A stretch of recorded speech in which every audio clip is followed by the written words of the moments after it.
Hey guys, listen, I have a quick question. Really quick. Listen to me and listen to me good. Has sex and sexy entered the Real Housewives of Potomac's land, or is it more of this type of a situation?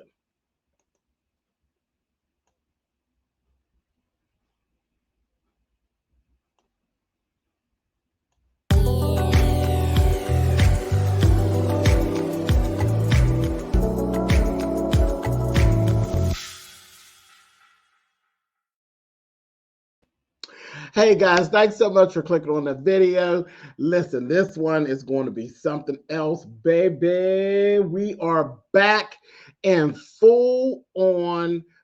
We had what, 75 minutes this week on the Real Housewives of Potomac. This is what I'm talking about. Give it to me and give it to me good, baby. I said, has sex entered our realm over here at Potomac, or are we going to fight? What are we going to do? What is really going on down to the Potomac? Child, a whole lot, a whole lot. I saw some stuff. Listen, I got to talk. I got to talk. So get comfortable, grab you a drink or something. We're going to be a minute. Mm-hmm. Maybe these folks think they grabbing their sexy bag. They up here running to attack. That child, it's just a lot. I'm going to start right off with somebody new who actually has an attachment to somebody I know. Get into that. Listen, there's a YouTuber whose name is Tita. I like her. I like her a lot. Old Tita Talks. She's a vlogger. She vlogs her own thing. Well, this new character, this Jacqueline, who is Mia Thornton's friend on the show, she is actually a relative of Tita Talks. I ain't gonna say no more about that for right now. But just know that I got my good eye on Miss Jacqueline. And first thing is, who did they have do Miss Jacqueline's makeup? Because they done played around and she's a pretty girl, very pretty girl. But they put this highlighter and bronzer on her. And I'm like, who did that? Who did that? And then you supposed to be Mia Thornton's friend. Mia, you didn't see that highlighter? See, Jacqueline is just a normal person. Jacqueline's not a housewife.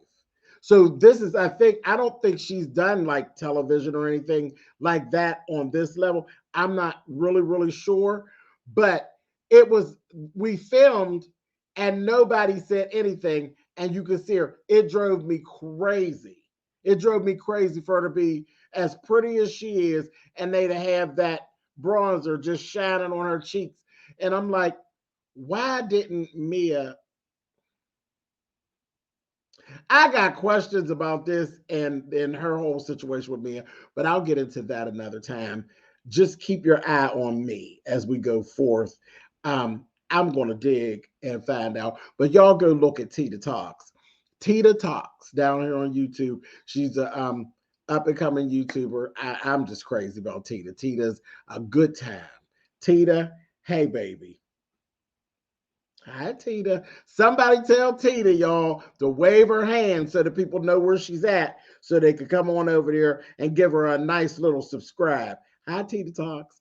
Anyway, but Jacqueline is, I believe she's Tita's little sister, is what she is. She's related to Tita some type of way. I'll get some more information on that as I can, and I'll fill you all in. I love it. I love it when our reality world collides with my YouTube world. It just goes to show you we really not that far apart. You know, the world is a very large, small place. Anyway, so Jacqueline, that thing with the makeup kind of bothered me. Y'all know I'm always side-eyeing Mia because I just don't think Mia is genuine.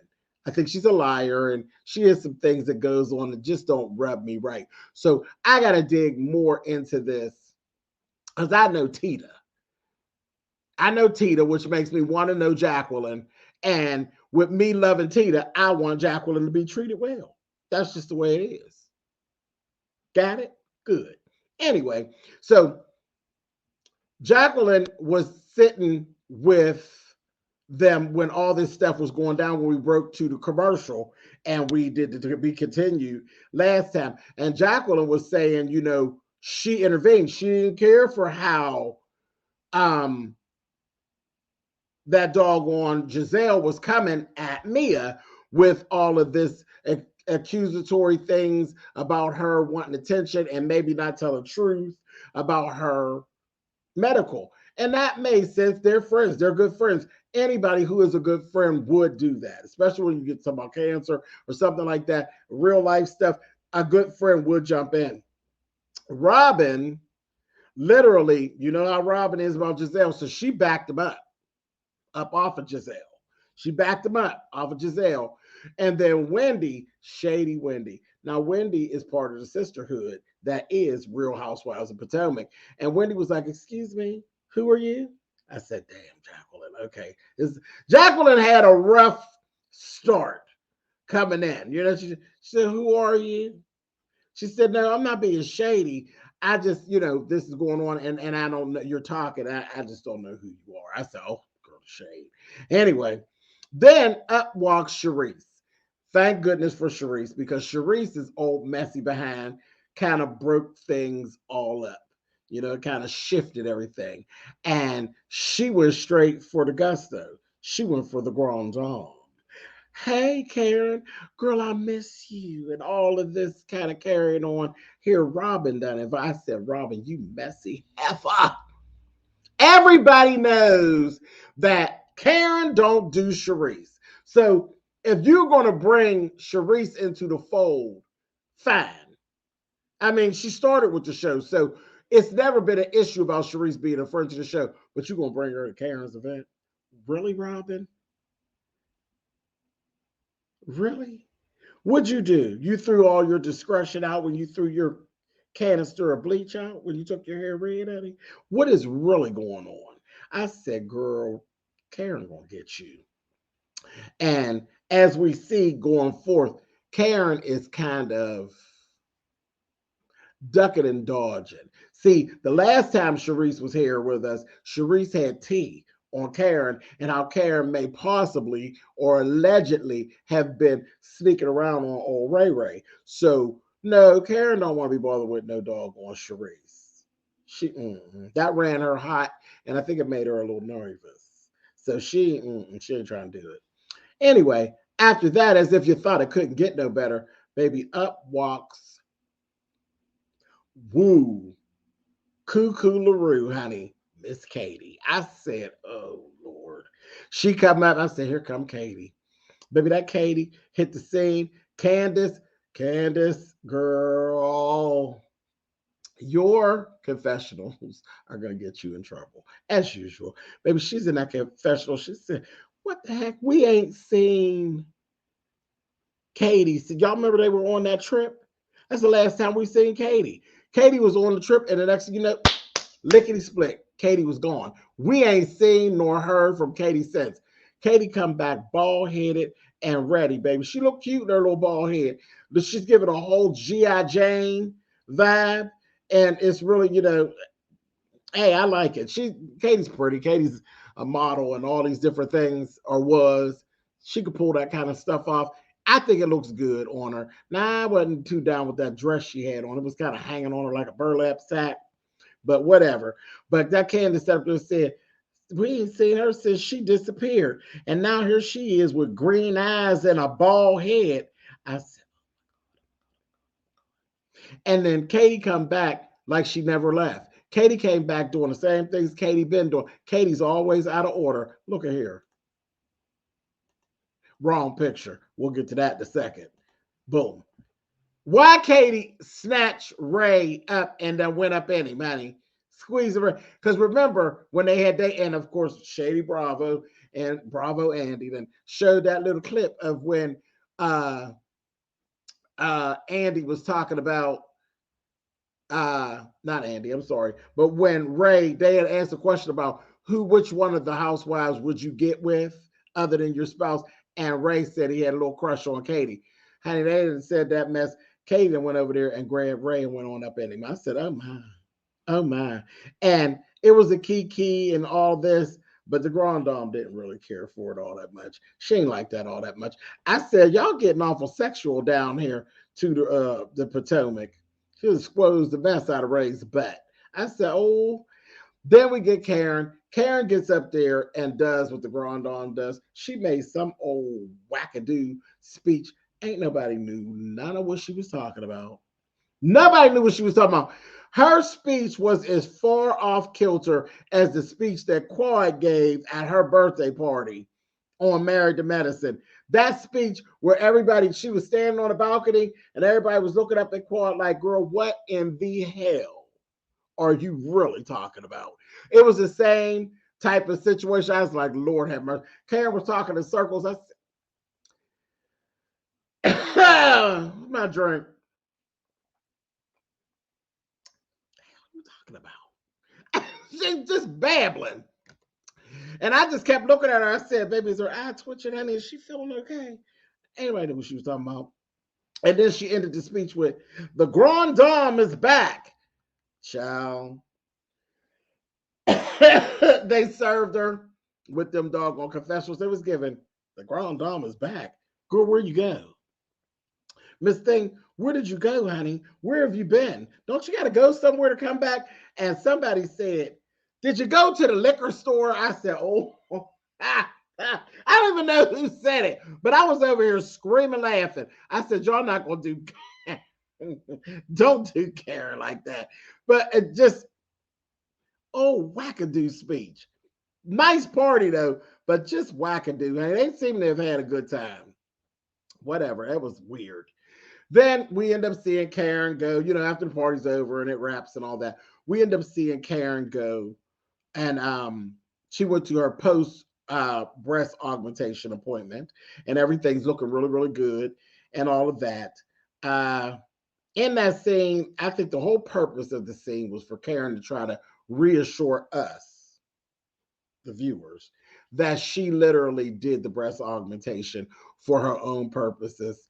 Karen, we really don't care.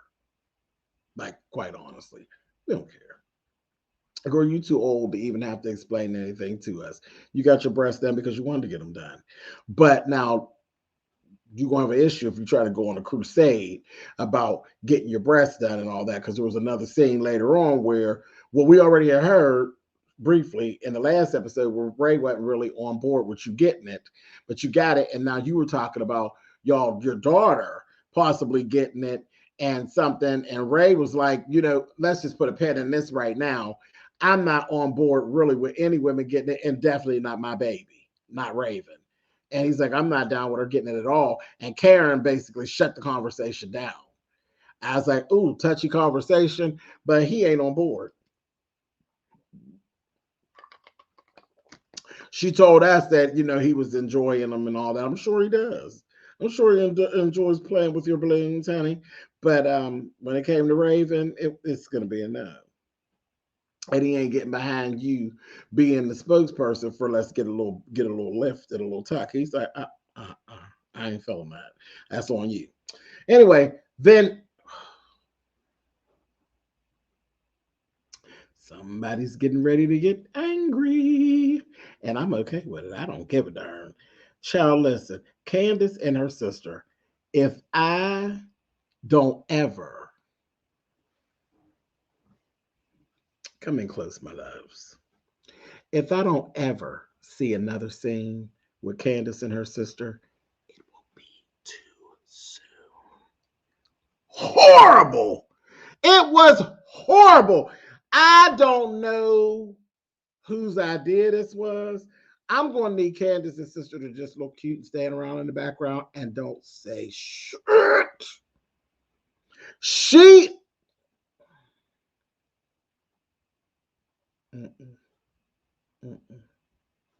This is not your lane, sis. She's staying with Chris and Candace till she gets her house together. She's getting her house. Her mom, she got Dorothy on board. She's getting everything together for her, and she's staying with Chris and Candace until then. But she was having this cover. I don't even know what the hell that they really were talking about, because the sisters' conversation was giving me babble, babble, squeal, squeal. It was literally like she was having a conversation with a pet pig. I said, what is this squealing? And it was weird. It was weird. It was hard to follow. I don't know what the hell she was saying, but she was just full of elated babble and squeal.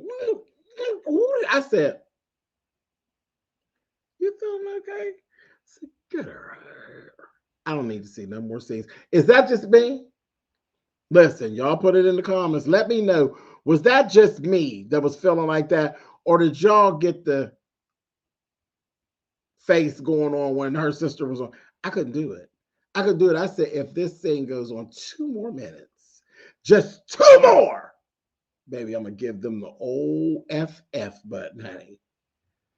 Fast forward, baby. Zoop, honey, right on past it, because I will not subject myself to that anymore. If I come into a scene and I see that sister, baby, y'all have to fill me in, because I'm going to fast forward. I couldn't do it. I don't know what was going on with that. But anyway, then Candace made this comment. She said something about Chris. You know, she's always fussing about Chris and his time and how much time he spends with her. And the whole thing is, girl, I just think that's your storyline. But, you know, like, nobody cares. It's just silly to think that your husband manages. That's what he does. He's an owner. He was an owner of his own place, and now he's managing someone else's place. Girl, time to spend with you, girl, that's later. Just, that's silly. It's silly to even think that that could be your storyline. It's crazy.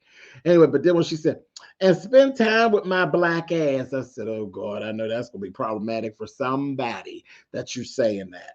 I was like, oh Lord, oh Lord. So that just struck me. I was like, let's just move on. Let's just scratch these people here. They didn't got on my nerves. Let's move on. Then we have Ashley and her friend Deborah. So now they're showing us that Ashley really does have friends. They talked about a lot of nothing. They seem to kind of be in the same boat.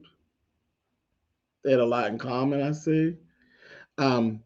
Whereas she was holding her baby and controlling what was going on with her baby, where Candace's baby was not Candace, Lori, Ashley's baby was just kind of doing his own thing.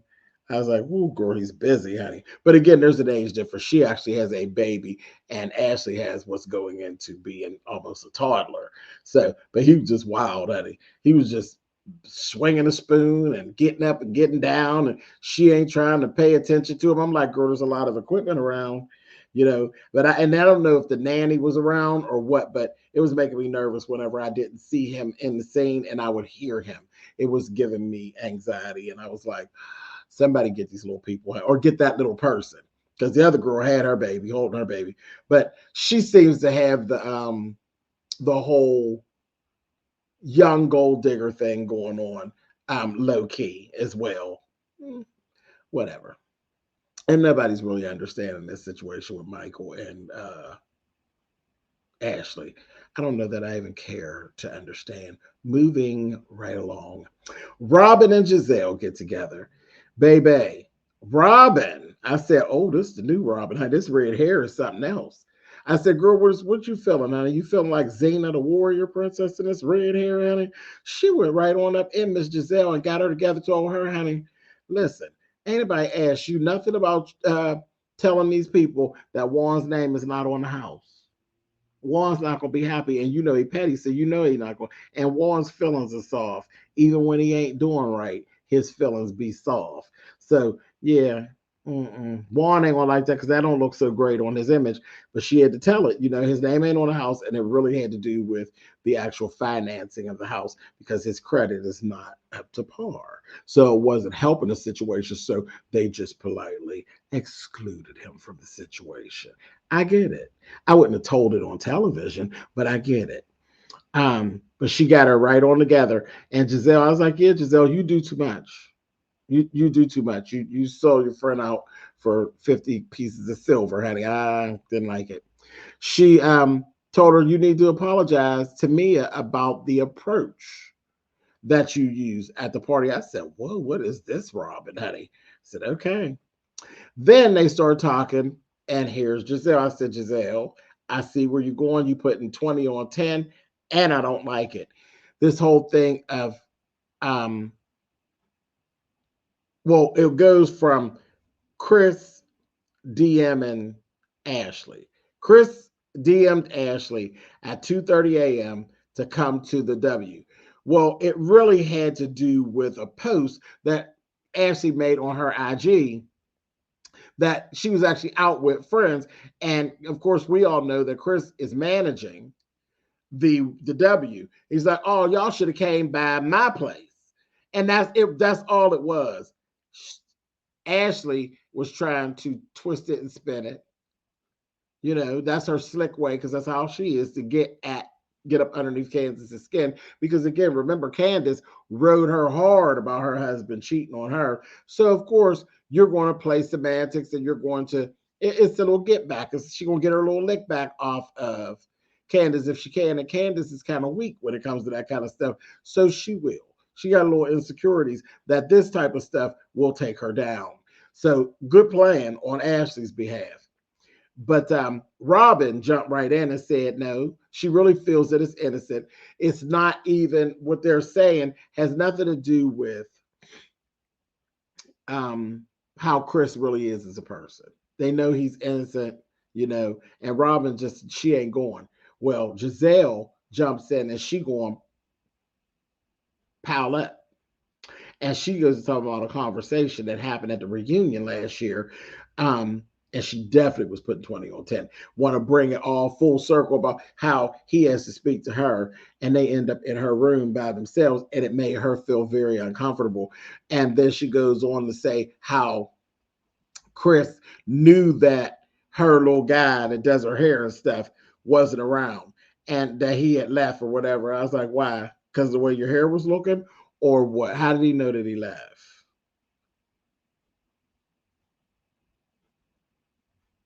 Because we could never tell when Kyle's around. Because you know you'll mess up hair in a minute, and Kyle be sitting right there grinning, smiling, thinking he done tore it up. It'd be tore up all right. But anyway, that's another time. I ain't gonna do you like that, because you've been doing okay here.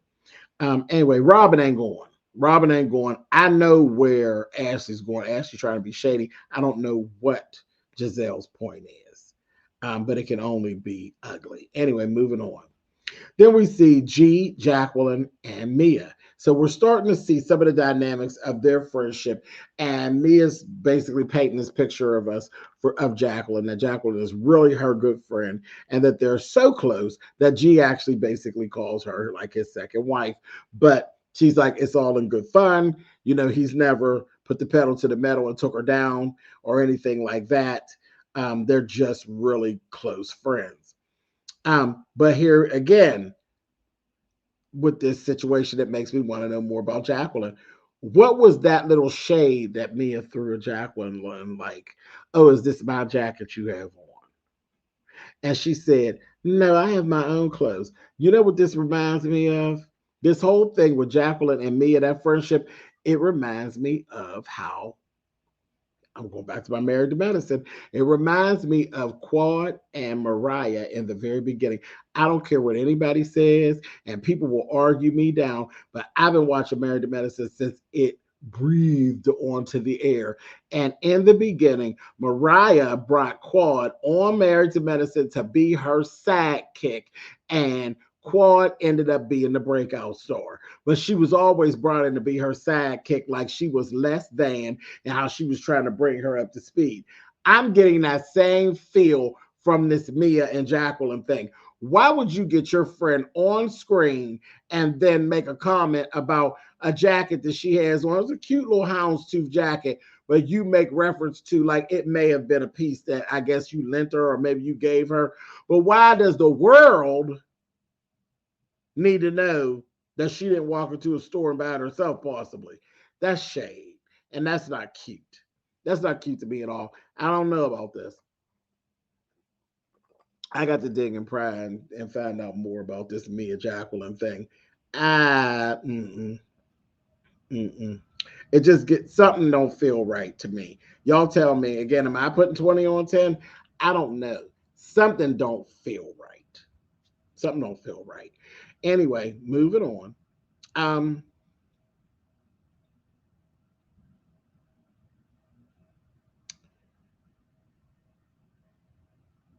Looking back in hindsight, Mia was saying she kind of feels like Karen knew that Giselle was going to throw shade at her when she seen her. And that while she didn't necessarily want her to be like a butt of a joke or really to feel too much of the kind of way, but that she kind of felt as though Karen really did agree with what was being said by Giselle. Then she was saying how Giselle had been reaching out to her, and she basically ignored Giselle's calls and texts. She just ignored them. And she basically plans to give Giselle the blues. That's just the way it is. Then we had this conversation, Annie. Candace and Ashley go out for a little lunch, little late lunch thing.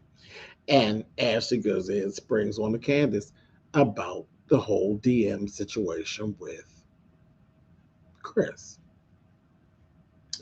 And Candace played it. She played it off as well as she could. She's like, you know what? The thing is, when it happened, I did come straight to you to tell you what I saw with Michael, and that's what I would want you to do to me. So I got no problems with you coming directly to me. I appreciate you coming to me as a woman.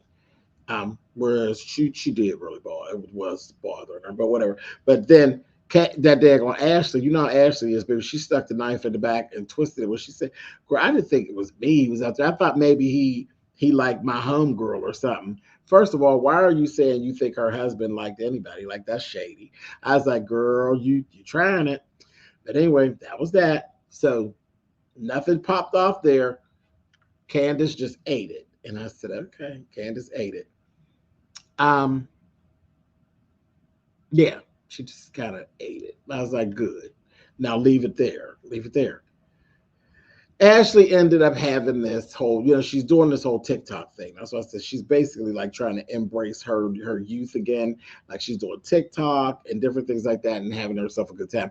But she wants to do this high heel class. If you've been on the internet at all, you know that pole dancing classes have become the big thing for guys and girls alike. It's more of a girl thing, and it's the girls and the gals. We've been doing these pole dancing classes and having a good time. Y'all remember that it was the painting by numbers thing with the naked boys. That was the cute thing for a minute, and now it's the pole dancing and dancing in heels. Literally, the whole learning to dance sexy in heels. So learning to dance pretty much like an exotic dancer has become a thing. It really is a thing. There's good money, in that. And good fun. And it's a nice little workout. It's good fun, child. Play in your heels. Especially if you've got a cute pair, baby. Play in your heels. Anyway, so Ashley wants to do that. Karen basically is avoiding Charisse, like I told y'all earlier. So she says she can't make it. She says she got 102 fever, child. I said 102 fever. And they were like, oh, Karen, I'm so sorry. Excuse me. Back up. They ain't nobody believe that. Ain't nobody believe it. I was sitting here cracking up laughing because at this point in time, anybody that's friends with anybody Karen's age and they say they got 102 fever, we are flying to their side to try to figure out what is going on. 102 at Karen's age, and Auntie Roro is running around here. Rona, she's still running around here jumping in folks' pockets and stuff. Honey, y'all better watch her, honey. If you feel, listen, and give a little PSA. Please don't walk around here thinking that we're all in the clear. I don't care what anybody says. If you get to a place and you feel uncomfortable, don't go in. Or throw your mask on. I still do it. Listen, I make masks and stuff. I mean, what would I look like with no masks on deck? I always have masks on deck. If I go anywhere and I don't feel comfortable, baby, I'm throwing something up on my face. I'm going to cover all this, baby. I done made it this long. I've been, I've done real well with keeping Rona out my pocket and off my person. And she ain't gonna catch me sleeping. If you feel uncomfortable, please put something on. It don't take but a minute to put something on. You may save yourself don't be disillusioned. We ain't in the 100% in the clear. I really don't believe that. You use it. Your first mind tell you to cover up, cover up, cover up, and I mean whatever is telling you to cover up. Down here, up here, wherever, cover the whole thing. Throw the whole cover everything. If you have to, put a whole raincoat on. Anyway, but she's giving us little heels dancing class. Karen's avoiding Charisse, so she's not there. Right before they get started, we end up getting a little tete-a-tete between Giselle and Ashley. And about the whole thing about her trying to buy the house with her soon-to-be ex-husband and all of this. And she's telling too much of her business about how she's trying to maneuver and finagle and get in the house and using his credit and stuff like that. But he ain't really going to be in the house at all. You telling too much of your business. But yeah, so Giselle's on it. And she went, Ashley, and Ashley liked to argue. So Ashley went right back at her. It's like, girl, whatever. Didn't you and Jamal reconcile at one point? Okay. She said it took 15 years. She said, that's your problem. That ain't my problem. My situation is not that hostile like your situation. Now, Giselle did have to throw back in there. She's like, girl, you acted like Michael didn't cheat, honey. We didn't forget. Did you forget? We didn't forget. He cheated on you, sweetie. So, yeah, really, it really is that hostile. But, girl, you do you. I was like, oh, okay. Anyway, right after they got all that together, they start doing the class. Here's the funniest thing in the class. Totally. Charisse gets there. Charisse is the funniest thing in the class because who told you that these were the shoes that you should wear when you're doing a sexy heel dancing class? And you see Candace behind her with that old nasty piece of tennis shoe on. I said, really, Candace? And you the girl with, you make me want to come back, drive back, or whatever her song says. Cute little song, but you supposed to be that sexy girl. And you in the heels dancing class with them tennis shoes on? Girl, bye. You see that's Ashley over there with a cute red boot on. That little boot was cute. But these little Dutch girl, this way, that away, throw salt over your shoulder ass shoes that Charisse got, that shit looks horrible. Them are not sexy at all. I really hate them. I really hate them. Those shoes look like somebody should serve salad in them, honey. Those are horrible. Those are horrible. I hate them.